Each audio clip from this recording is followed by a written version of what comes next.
ফিলিংসটা যদি বাচ্চার মধ্যে যদি না যদি আসে, ওইভাবে আমি যদি না ধরে, তাহলে যখন আমি ওইখানে যখন কাজটা করবো তখনও কিন্তু আশা কি করবো, ওইভাবে বাচ্চাটাকে ধরবো।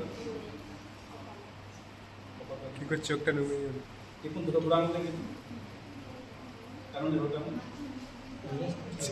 লড়িয়ে যেত। এটা যত টাইট করে টানবেন তত টাইট জিনিসটা থাকবে, আর যখনই লুজ হয়ে গেলো তখন কি হবে, এইখান থেকে ঘন্টার মতন হয়ে যাবে, তখন এখানে হাওয়াটা নিচে নেমে যেতে পারে। দেখুন খুব সুন্দর, উনি হাত কিন্তু বদলালেন, হাত বদলানোও যায় যেমন সুবিধে, কিন্তু যাতে নাচি টাইট হয়ে গেল লাগবে না, বেশি না লাগবে না, টাইট হবে না জিনিসটা, ওটা ওটা হবে না।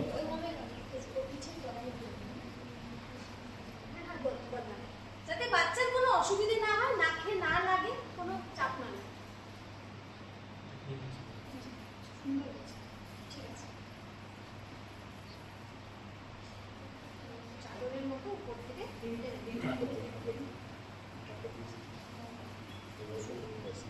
খুব সুন্দর আছে, দারুণ দারুণ। চলে মায়ের দিয়ে মা বাঁ দিকে আছে। দারুণ।